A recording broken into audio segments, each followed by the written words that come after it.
복을 주시기를 원합니다. 복 주시기를 원합니다. 하나님께서 우리를 부르신 것은 우리를 괴롭게 하시고 힘들게 하시고 우리한테 어려움을 주시기 위해서가 아니라 하나님을 아는 복을 주시기 위하여 우리를 부르셨습니다.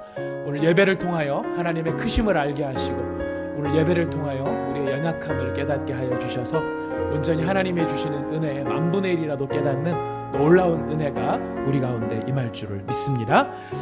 이 시간 우리 같이 오늘 주실 말씀을 봉독하도록 하겠습니다. 요나서 1장 1절에서 17절까지의 말씀입니다. 구약성경 요나서입니다. 요나서 1장 1절에서 17절까지의 말씀입니다. 오바댜 다음에 요나가 있습니다.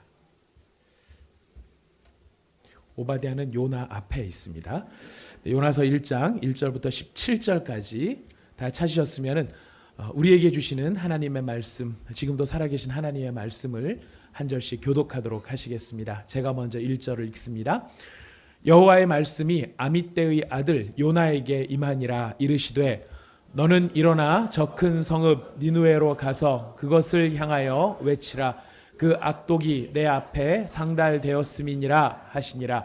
그러나 요나가 여호와의 얼굴을 피하려고 일어나 다시스로 도망하려 하여 욥바로 내려갔더니 마침 다시스로 가는 배를 만난지라. 여호와의 얼굴을 피하여 그들과 함께 다시스로 가려고 뱃삭을 주고 배에 올랐더라. 여호와께서 큰 바람을 바다 위에 내리심에 바다 가운데에 큰 폭풍이 일어나 배가 거의 깨지게 된지라. 사공들이 두려워하여 각각 자기의 신을 부르고 또 배를 가볍게 하려고 그 가운데 물건들을 바다에 던지니라. 그러나 요나는 배 밑층에 내려가서 누워 깊이 잠이 든지라. 선장이 그에게 가서 이르되 자는 자여 어찌함이냐. 일어나서 내 하나님께 구하라. 혹시 하나님이 우리를 생각하사 망하지 아니하게 하시리라 하니라. 그들이 서로 이르되 자 우리가 제비를 뽑아 이 재앙이 누구로 말미암아 우리에게 임하였나 알아보자 하고 곧 제비를 뽑으니 제비가 요나에게 뽑힌지라. 무리가 그에게 이르되 청하건대 이 재앙이 누구 때문에 우리에게 임하였는가 말하라. 내 생업이 무엇이며 내가 어디서 왔으며 내 나라가 어디며 어느 민족에 속하였느냐 하니 그가 대답하되 나는 히브리 사람이요 바다와 육지를 지으신 하늘의 하나님 여호와를 경외하는 자로라 하고 자기가 여호와의 얼굴을 피함인 줄을 그들에게 말하였으므로 무리가 알고 심히 두려워하여 이르되 내가 어찌하여 그렇게 행하였느냐 하니라. 바다가 점점 흉용한지라. 무리가 그에게 이르되 우리가 너를 어떻게 하여야 바다가 우리를 위하여 잔잔하겠느냐 하니 그가 대답하되 나를 들어 바다에 던지라. 그리하면 바다가 너희를 위하여 잔잔하리라. 너희가 이 큰 폭풍을 만난 것이 나 때문인 줄을 내가 아노라 하니라. 그러나 그 사람들이 힘써 노를 저어 배를 육지로 돌리고자 하다가 바다가 그들을 향하여 점점 더 흉용함으로 능히 못한지라. 무리가 여호와께 부르짖어 이르되 여호와여 구하고 구하오니 이 사람의 생명 때문에 우리를 멸망시키지 마옵소서. 무죄한 피를 우리에게 돌리지 마옵소서. 여호와께서는 주의 뜻대로 행하심이니이다 하고 요나를 들어 바다에 던짐에 바다가 뛰노는 것이 곧 그친지라. 그 사람들이 여호와를 크게 두려워하여 여호와께 제물을 드리고 서원을 하였더라. 17절을 함께 읽겠습니다. 여호와께서 이미 큰 물고기를 예비하사 요나를 삼키게 하셨으므로 요나가 밤낮 3일을 물고기 뱃속에 있으니라. 아멘. 우리를 지으신 크신 하나님께서는 우리를 사랑하시되 끝까지 사랑하시고 그가 한번 정하신 계획을 따라 우리의 부족함이나 우리의 모자람에 상관하지 아니하시고 그 사랑을 변개하지 아니하십니다. 그리고 그 사랑으로 말미암아 우리를 깨닫게 하시고 새롭게 하셔서 하나님의 마음 가운데 설 수 있도록 우리를 인도하십니다. 그 존엄하신 하나님, 영광의 하나님께서 오늘 우리에게 이 귀한 말씀을 주실 때에 우리가 하나님의 임재하심을 사모하는 마음으로 또 하나님의 그 귀하신 자비하심을 깨닫기를 원하는 마음으로 오늘 우리가 말씀을 받기를 원합니다. 오늘 우리가 읽은 이 성경에 보면은 요나라는 사람이 나오는데요. 이 요나가 어떤 사람이냐면은 아비떼 아미떼의 아들 요나라고 하는 이름으로 등장을 합니다. 이 요나라는 말의 뜻은 비둘기라는 뜻입니다. 그리고 요나의 아버지인 아미떼라고 하는 그 이름의 뜻은 나의 진리 혹은 나의 진실이라는 뜻입니다. 그러니까 이름만을 놓고 보자면 아미떼의 아들이라는 말은 진리의 아들 비둘기다 하는 뜻이 될 수 있습니다. 이 노아 홍수 때의 비둘기는 노아에게 평화와 또 우리 하나님의 은혜가 다시 이 땅 가운데 임하셨다라고 하는 것을 상징하는 감람나무 가지를 물어다 주는 참으로 고마운 새가 비둘기였습니다. 하나님께서 그들의 지은 죄로 말미암아 이제는 완전히 멸절을 당할 위기에 놓여 있는 심각한 위기에 처해 있는 니느웨 사람들에게 용서와 평화를 가져다 주시기 위한 도구로 우리 요나를 불렀는데 바로 그 요나, 용서와 화평의 비둘기인 요나는 그만 니느웨로부터 멀리 날아가 버리고 말았습니다. 멋있지 않습니까? 저는 쓰면서 와 진짜 이런 요나가 날아가 버렸구나, 비둘기가 날아가 버렸구나 생각이 들었습니다. 이 요나는 우리가 읽은 요나서 자체가 상당히 그 초자연적인 현상으로 점철되어 있습니다. 많은 사람들이 성경을 읽으면서 신앙을 가지려고 하다가 어려움을 느끼는 것이 성경에는 정말 이 이상한 초자연적 현상이 너무 많아. 이 성경 이걸 초자연적 현상 때문에 난 성경을 못 믿겠어 하시는 분들도 계십니다. 참 그 여러 가지 생각이 드는 이야기인데요. 이 성경이 요나뿐만 아니라요. 창세기부터 시작해서 요한계시록까지 사실 초자연적인 현상을 빼버리면 성경에서 남는 게 별로 없습니다. 이 초자연적 현상이라는 것은 하나님의 하나님 되심 때문에 나타나는 우리의 인간의 이성과 한계를 초월하는 하나님의 능력의 증거들이 바로 초자연적인 현상이 될 수밖에 없는 것이고요. 우리가 하나님을 믿는 믿음을 가진 사람이다 그랬을 때 우리한테 요구하시는 것은 하나님은 너희 이성으로, 너희 판단으로, 너희 생각에, 너희 경험에 그 안쪽에서 하나님을 이해하려고 하지 말고 하나님은 너희를 초월해 계신 하나님이다. 바로 그 사실을 믿어야 한다. 성경은 바로 그런 사실을 우리에게 요구하고 있습니다. 그런 믿음이 하나님을 향한 참된 믿음이 될 수 있는 것입니다. 오늘 요나서에도 바로 그런 대목들이 나타나는데요. 이 초자연적인 현상이 많이 나타나다 보니까 이 요나를 어떤 신화적인 인물 혹은 가공의 인물로 생각하는 사람들도 있습니다. 하지만 요나는 열왕기하 14장 25절에 보면은 여로보암이라고 하는 이스라엘의 왕이 살 때에 그 왕 앞에 아람 나라와 전쟁할 것이 있을 것이다. 그리고 그 전쟁에서 승리할 것이고 그로 말미암아 북왕국 이스라엘이 이제 아주 영토가 확장될 것이다 하는 그런 예언을 했던 선지자로 열왕기하에 등장을 하고 있습니다. 이 사람이 살았던 지역은 갈릴리 호수에서 서쪽으로 한 23km쯤 떨어진 스불론 지파에 속한 가드헤벨 출신이라고 알려져 있습니다. 역사 가운데 생존했던 사람이고요. 그 사람은 본인이 경험했던 바로 이 상황들 속에 하나님의 하나님 되심을 증거하고 있습니다. 하나님이 요나에게 임하셔서 말씀하십니다. 그에게 말씀하신 말씀은 너는 일어나 저 큰 성읍 니느웨로 가서 그것을 향하여 외치라. 그 악독이 내 앞에 상달되었음이니라 하시니라. 하나님의 말씀입니다. 우리말은 쭉 그냥 이렇게 국숫가락이 뽑혀 나오듯이 한 문장으로 쭉 나가니까 이게 이 서술문처럼 그렇게 느껴지는데요. 히브리 원어를 놓고 보면은 이 문장 자체가 세 가지 명령어로 구성이 되어 있습니다. 어떻게 되느냐면은 너는 일어나 가서 저 큰 성읍 니느웨에 대하여 외치라 이렇게 된 것이 너는 일어나라 그리고 너는 가라 그리고 너는 외쳐라 이게 하나님의 명령이었습니다. 일어나고 가고 외치라 이 말씀은 우리한테 이런 그 예수님의 말씀을 떠오르게 합니다. 예수님께서 이제 승천하시면서 제자들에게 주신 명령 가운데 너희는 가서 모든 민족을 제자로 삼으라 하는 말씀이 있습니다. 이 말씀도 너희는 가라 그리고 모든 민족으로 제자를 삼아라 이런 주님의 다급한 명령입니다. 이 말씀을 평서문으로 쭉 뽑으신 게 아니라 명령형의 세 단어로 말씀하신 것은 그만큼 니느웨가 처해 있는 상황이 심각한 상황이고 그 니느웨를 구원하시기를 원하시는 하나님의 마음이 얼마나 간절한가 하는 것이 이 문장 가운데 담겨 있는 것입니다. 이 니느웨라고 하는 곳은 예루살렘에서부터 따지면은 동쪽으로 한 900km 떨어진 지역에 있습니다. 오늘날 같으면은 뭐 KTX도 있고 비행기도 있고 하니까 자동차도 있고 하니까 900km면은 갈만한 거리일 수 있습니다.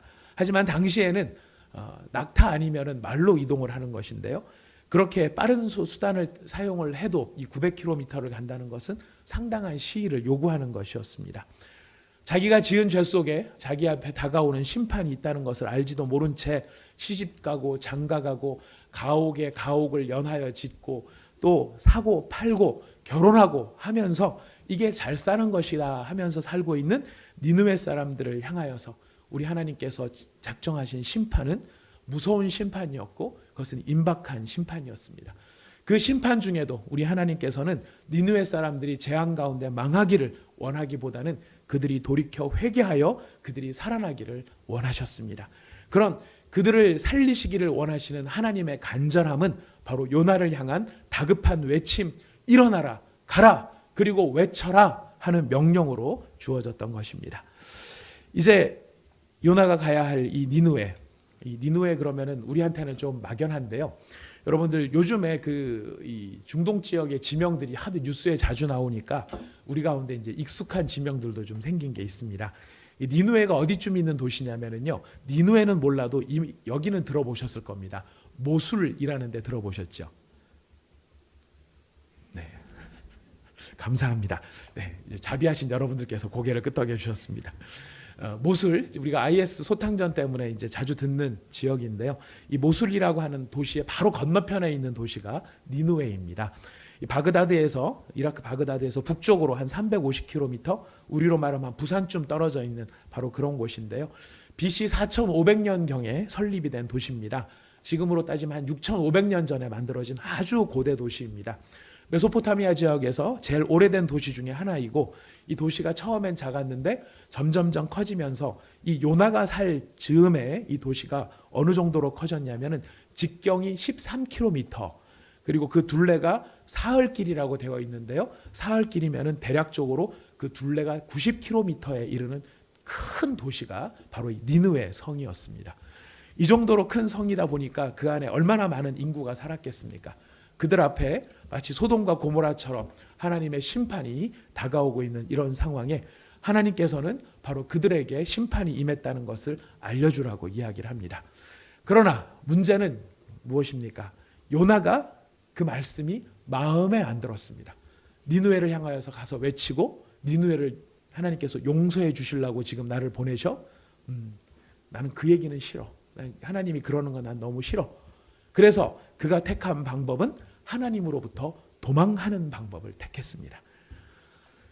제 생각에는 그가 하나님의 말씀이 마음에 안 들었으면 그냥 가나안 땅에 버티고 있어도 될 텐데 가라 그러면 안 가고 못 들었어요 이러고 있으면 될 텐데 굳이 그가 일어나서 갑니다. 일어나 가라 그랬는데 지금 동쪽으로 가야 되는데 동쪽으로 안 가고 서쪽으로 갑니다. 그 서쪽의 성읍 다시스라는 곳으로 가는데요. 이 다시스라는 곳은 페니키아 사람들이 스페인 남쪽에 세운 식민지 타르세수스라고 하는 지역으로 알려져 있습니다. 만약 여기가 정확하다면 이곳은 이스라엘로부터 서쪽으로 3000km 이상 떨어진 곳입니다. 지금 요나는 동쪽으로 900km를 가야 되는데 일어나서 어디로 갑니까? 서쪽으로 3000km 이상 떨어진 곳으로 갑니다. 그래서 고대 기록에 보면 이 정도의 거리를 배로 가려면 한 1년 정도의 시간이 걸렸다고 하고요. 1년 정도 시간이 걸리니까 뱃삭도 얼마나 많이 들었겠습니까? 지금 요나는 어쩌면 자기의 전 재산을 탈탈 털어서 지금 그 가나안 땅을 떠나 다시스로 가려고 합니다. 왜 굳이 다시스 그쪽으로 가려고 하는가? 바로 계시의 땅인 하나님의 계시가 있는 땅인 이스라엘을 벗어남으로써 하나님의 통치 영역을 내가 떠나겠다. 내가 하나님의 영향권 바깥으로 내가 나가겠다. 그리고 하나님께 등을 돌려버리는 것입니다. 바로 등을 돌려버린 그 요나의 모습을 일컬어 성경은 하나님의 낯을 피하고 있다라고 묘사를 합니다. 이 하나님의 낯을 피한다는 것은 하나님을 섬긴다는 뜻의 반대입니다. 하나님을 섬기려면 여호와 앞에 있어야 된다. 그래서 여호와 앞에서 그를 섬기니라 이런 표현이 나타나는데 요나는 하나님 앞을 떠나 여호와의 낯을 피하는 적극적인 반역을 저지르고 있는 것입니다. 성경에 보면 여호와의 낯을 최초로 피한 사람이 아담과 하와로 등장을 합니다. 하나님께서 저녁 서늘한 때에 동산 가운데 오셔서 아담과 하와를 찾으니까 아담과 그의 아내가 여호와 하나님의 낯을 피하여 동산 나무에 숨었다라고 되어 있습니다. 바로 지금 요나는 누구의 길로 가고 있느냐면 아담과 하와, 하나님을 향한 반역의 길로 가고 있는 것입니다. 자, 이렇게 되니까 이제 우리한테는 사실은 한 가지 질문이 생기게 됩니다.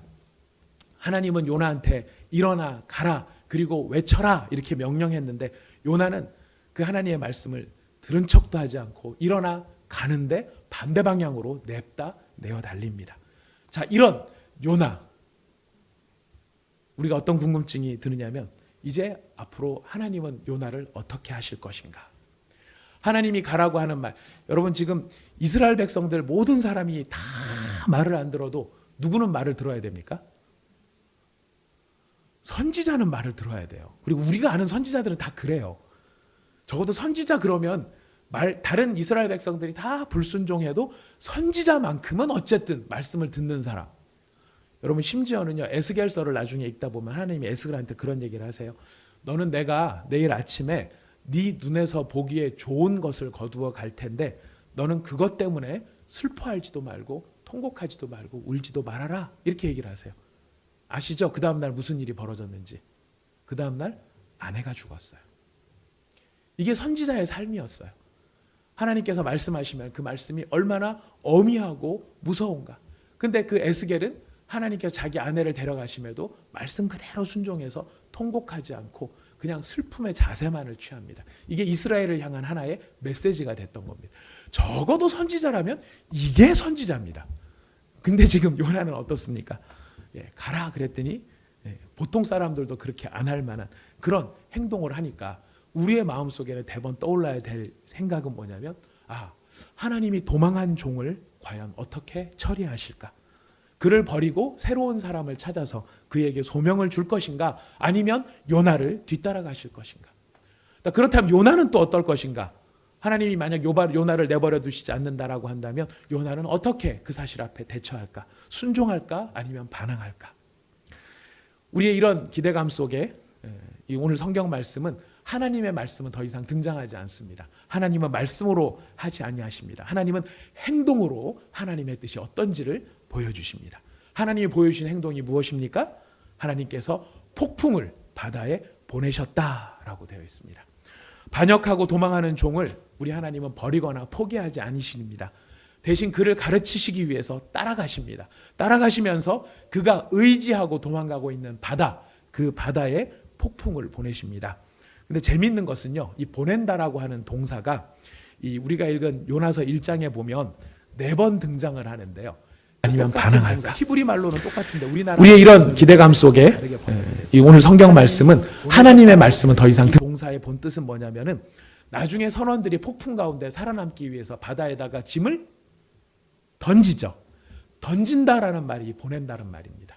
나중에 요나가 자기한테 얘기합니다. 나를 바다에 던지라. 나중에 선원들이 요나를 바다에 던지죠. 바로 그 던진다라는 말이 하나님께서 폭풍을 사용하셨을 때는 보낸다라는 말로 되어 있습니다. 그러니까 정확히 표현하자면 하나님이 바다에다가 폭풍을 던져버리셨습니다.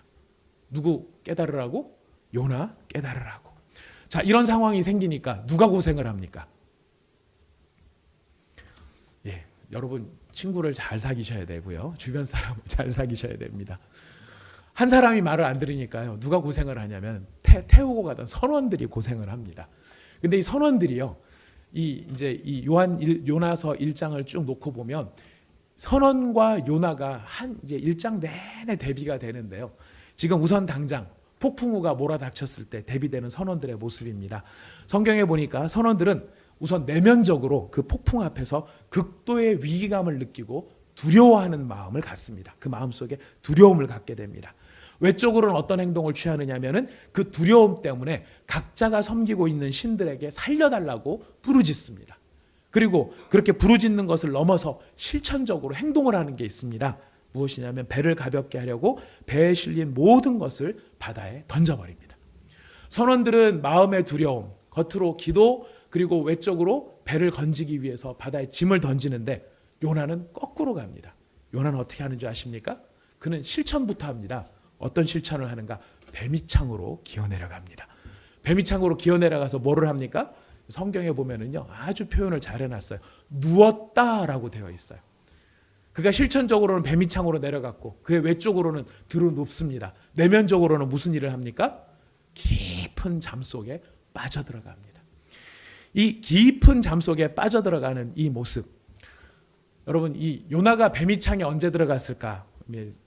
보는 사람마다 해석이 틀린다. 어떤 사람들은 요나가 욥바로 내려갔을 때 내려가는 길도 험했고 또 하나님의 말씀을 피하려고 하는 그 내면적인 긴장 때문에 많이 피곤해서 배 타자마자 바로 잠이 들었다, 이런 사람도 있습니다. 그런데 오늘 성경의 본문을 보면은 의도적으로 선원의 행동하고 요나의 행동을 비교를 하고 있습니다. 요나가 언제 배에 내려갔는가? 선원들이 풍랑을 만나서 자신들의 신들에게 부르짖으며 필사적으로 배를 컨트롤하고 핸들링하려고 노력하고 있을 때 요나는 조용히 뱀이창으로 혼자 빠져나갔던 것입니다. 자기 때문에 벌어진 일에 대해서 어떻게든 해결할 의지를 하나도 보이지 않고 그는 현실을 외면하며 하나님 앞에 다른 사람은 다 기도하는데 요나는 기도를 안 하고 기도하는 것마저 거부하고 타고 있는 배에서조차도 가장 깊숙한 곳, 하나님으로부터 가장 멀리 떨어진 바로 그곳을 찾아서 요나는 들어갔다는 것입니다. 들어가서, 그리고 또 단순히 들어간 정도가 아니고 잠에 빠져들죠. 요나가 어느 정도로 깊은 잠에 빠져들었나? 성경에 보면은 아주 깊은 잠에 빠진 또 한 사람, 아까 나왔던 아담이 또 등장을 합니다. 아담이, 하나님께서 아담을 만드시고 그에게 예쁜 아내를 만들어 주시기 위해서 갈비뼈를 뽑으셨습니다. 근데 갈비뼈 뽑으실 때 아담 힘줘? 하나 둘 셋 팍 이렇게 뽑으시지 않으셨습니다. 어떻게 뽑으셨죠? 그를 깊은 잠 가운데 빠지게 하셨어요. 어느 정도로 깊은 잠이냐면 갈비뼈가 뽑혀나가도 그 아픔을 못 느끼는 만큼 깊은 잠 가운데 빠지게 하셨어요. 바로 그 깊은 잠, 이게 지금 요나가 자고 있는 잠이라는 것입니다. 그래서 요나는 놓고 보면은요, 자꾸만 내려가요. 예루살렘에 있다 욥바로 내려가죠. 욥바에 있다가 다시스로 내려가는 배를 타지요. 풍랑을 보고 배 아래로 내려가죠. 배 아래 내려가서 누워서 자신의 무의식의 가장 깊은 세계 속에 들어가서 성을 쌓고 외면해 버립니다. 누구의 낯을 피하고 있는 것입니까? 하나님의 낯을 피하고 있는 것입니다. 바로 그렇게 내려가기만 하는 요나를 향하여 상황을 전환하는 한마디 외침이 들려옵니다. 그 외침은 누구의 외침이냐면 바로 그 배의 선장의 외침입니다. 선장이 뭐라고 요나에게 외칩니까? 여러분 성경 읽으셨는데 한번 찾아보겠습니다. 6절 말씀 한번 읽어보겠습니다. 시작. 선장이 그에게 가서 이르되 자는 자여 어찌함이냐 일어나서 내 하나님께 구하라. 혹시 하나님이 우리를 생각하사 망하지 아니하게 하시리로다. 이방인 선장이 선지자 요나한테 이야기를 하는 것입니다. 자는 자에게, 잠들어 있는 자에게, 죽은 것처럼 잠들어 있는 자에게, 가장 깊은 곳에 웅크리고 있는 자에게 일어나라, 그리고 구하라 이야기를 합니다. 이 구하라는 말, 지금 일어나라, 구하라, 이 구하라는 말도요, 원래 이 히브리 말로 보면 어떤 말이랑 같으냐면 저 위에서 들었던 한마디 말이 있어요. 하나님께서 요나를 처음 부르셨을 때 요나한테 명령어 3가지를 말했다고 했죠. 뭐였죠? 일어나라, 가라, 외치라. 근데 지금 여기서 말하는 내용은 일어나라, 구하라는 말이 뭐랑 똑같은 말이냐면 외치라는 말이에요.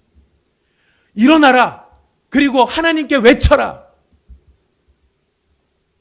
지금 하나님께서 요나에게 소명을 주신 바로 그때의 그 말씀을 누구 입을 통해서 다시 하고 계십니까? 요나를 통해서 다시 하고 계시는 것입니다. 하나님의 소명을 받은 이후에 지금까지는 내려오기만 했던 요나라면 이제부터는 그 밑바닥에서부터 방향을 바꾸어 올라와야만 한다는 사실입니다.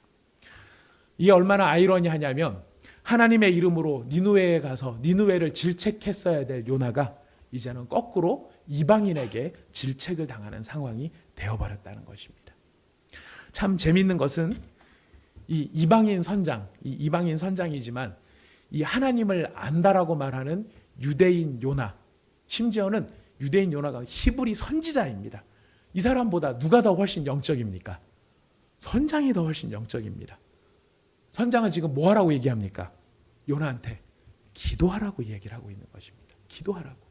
누가 누구한테 해야 될 얘기인데요? 선지자가 선장한테 해야 될 이야기인데 지금 영적인 잠에 빠져버린 그 요나는 부끄럽게도 바로 이방인한테 기도하라는 이야기를 듣고 있다는 것입니다. 근데 여러분, 요나가 기도했을까요? 이야기를 듣고? 이 이야기 가운데 보면 요나의 입술은 여전히 굳게 닫혀 있습니다. 요나의 입술이 굳게 닫혀 있자 상황은 하나도 나아지는 것이 없습니다. 하나님을 향해 굳게 담은 요나의 입술은 풍랑을 더욱 거세게 만들고야 말고 있는 상황이 됐습니다. 선원들은 이제 자기들이 어떻게 할 수 없는 이런 상황 속에서 도대체 왜 이런 일이 벌어지는가, 누구 때문에 이런 일이 일어나는가를 묻지 않을 수가 없게 되었습니다.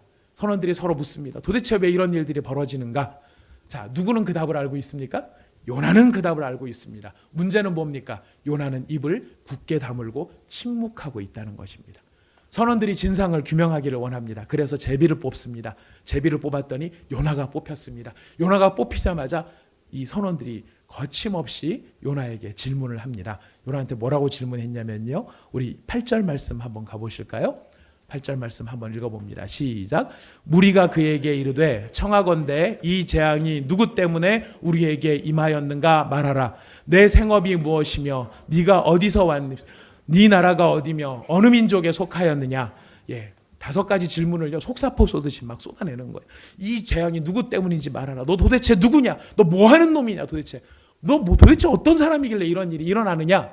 왜 이런 질문을 할까요?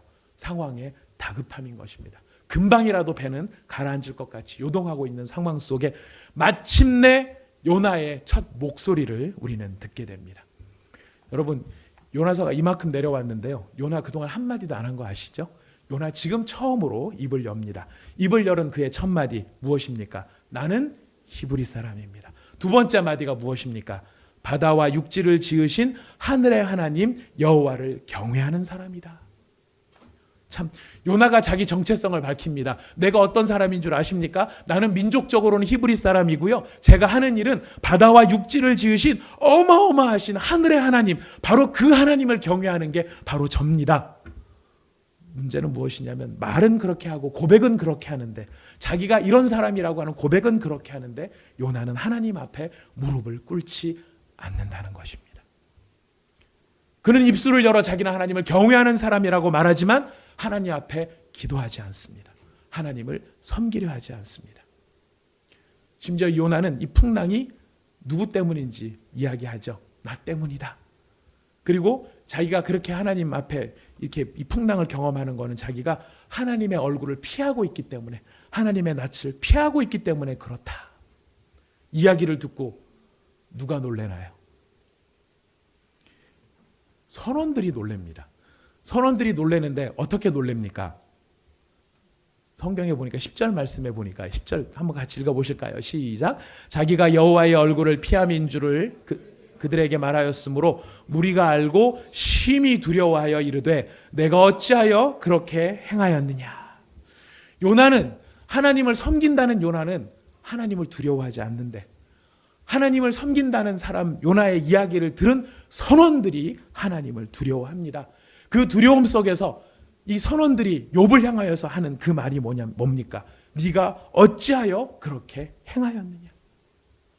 여러분, 사실 이 말은요, 너무너무 가슴 아픈 말이고 우리가 들으면서도 우리의 가슴을 찢어야 할 말이 바로 이 말입니다. 네가 어찌하여 그렇게 행하였느냐. 무슨 뜻일까요? 왜, 무슨 뜻이길래 우리의 가슴을 찢어야 할까요? 이방인도 다 합니다. 이방인 선원도 다 합니다. 뭘 합니까? 네가 네 입으로 네가 어떤 사람인지 말했다. 너는 네가 믿는 하나님이 바다와 육지를 지으신 하늘의 하나님, 그 하나님을 경외하는 사람이라고 네 입으로 말하고 있는데, 너는 하나님을 경외한다고 그렇게 네 입으로는 말하면서도 어떻게 하나님을 피해 다닐 수 있느냐? 피해 다닐 생각을 어떻게 할 수 있느냐?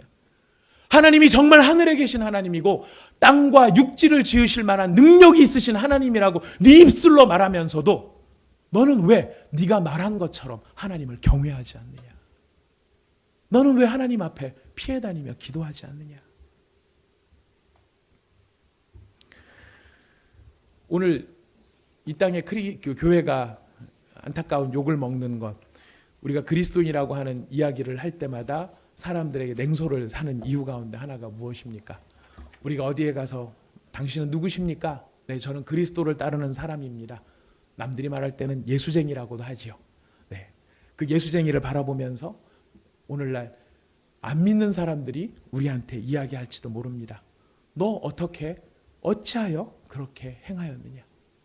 너 네 입으로 네가 너의 하나님은 천상천하의 유일하신 하나님이요 모르는 것이 없으신 하나님이요 모든 것을 주관하시는 하나님을 네가 믿는다고 얘기하고 그 하나님을 예배한다고 이야기하고 그 하나님을 경외한다고 말하면서 왜 너는 그 하나님 앞에 항복하지 않는가?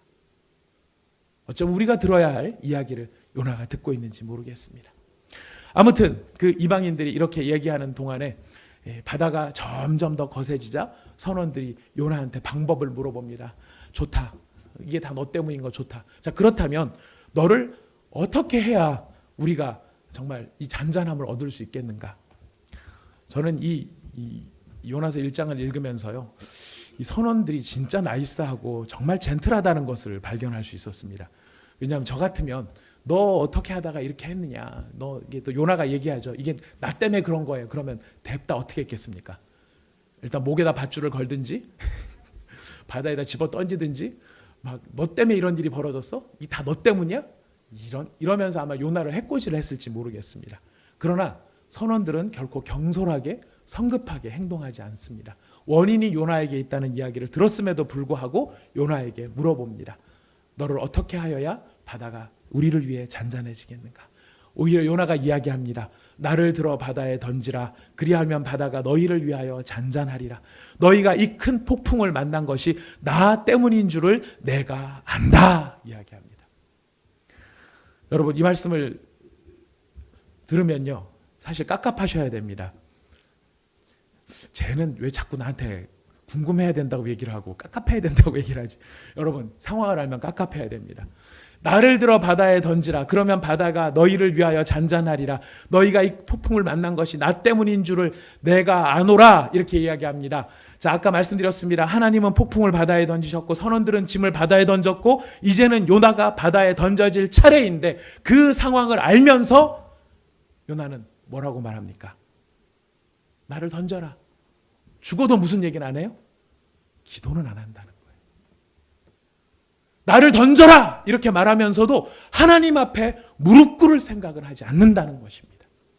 그를 쫓아와서 힘으로 자기를 누르시는 하나님이 계실지언정 그 하나님 앞에 내가 항복할 마음은 없다는 것입니다. 복종할 생각은 없다는 것입니다.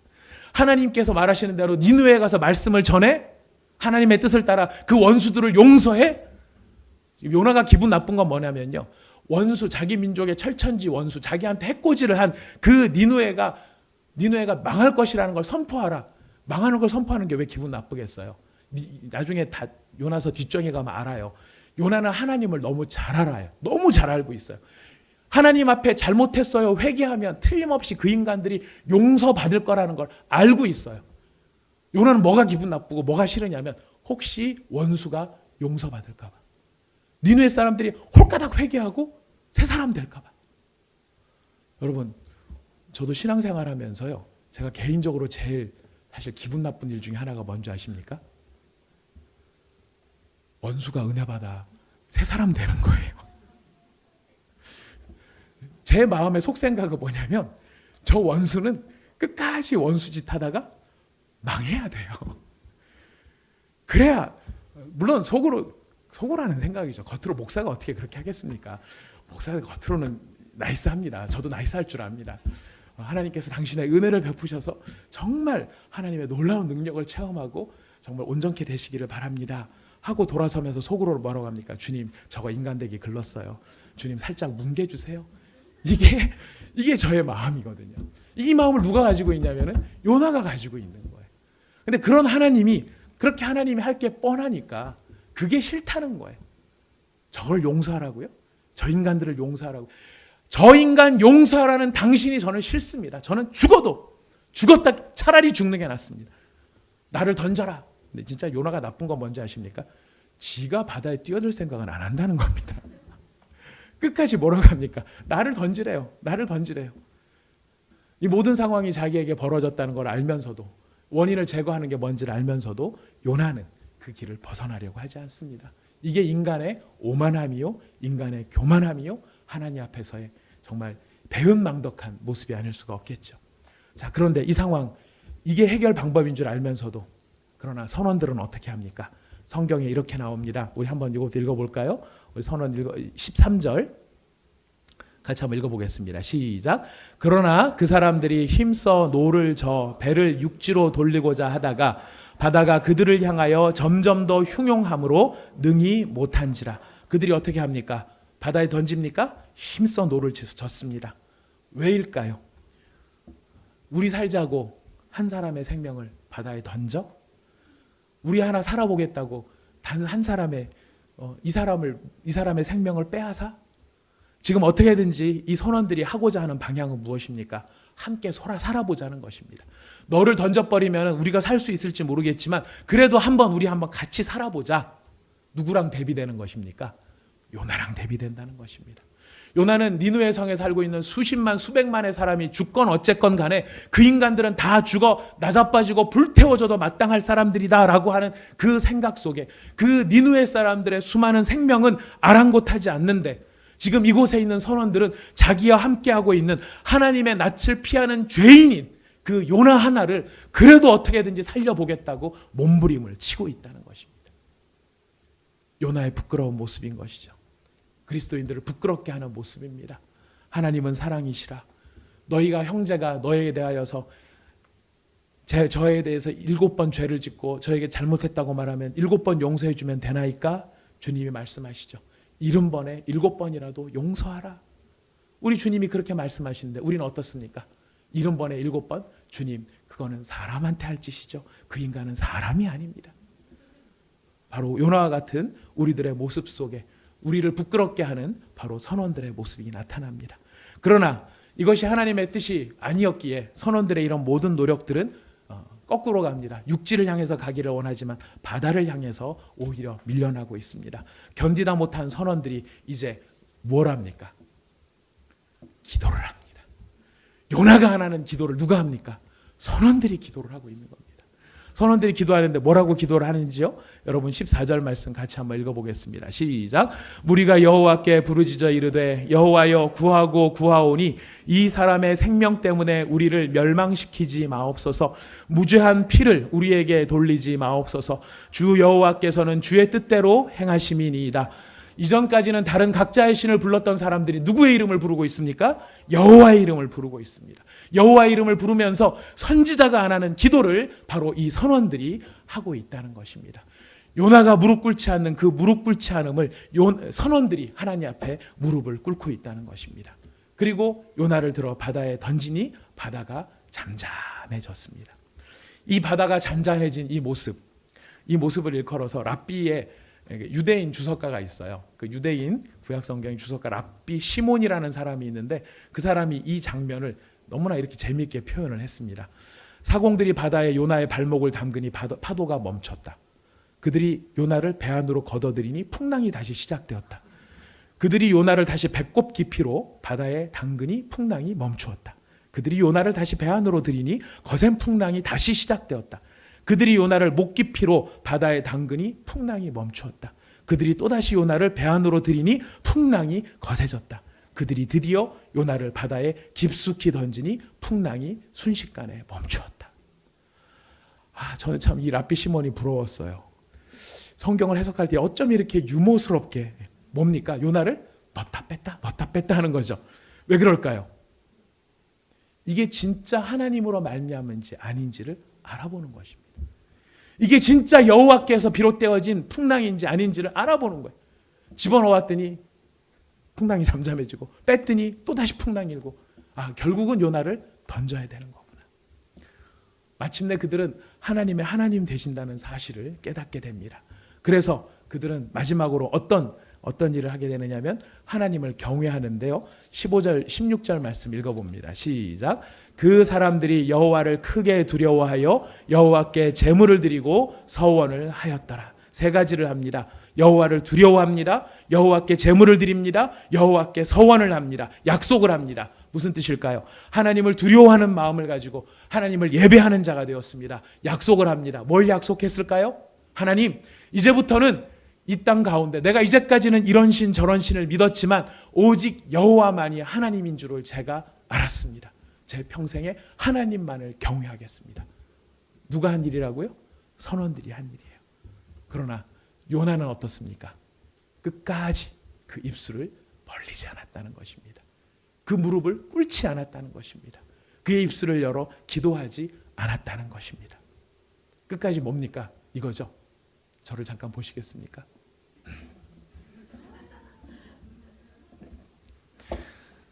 바로 그런 요나, 어떻게 해야 될까요? 아니, 바다 이미 던져졌습니다. 그 요나 어떻게 해야 될까요?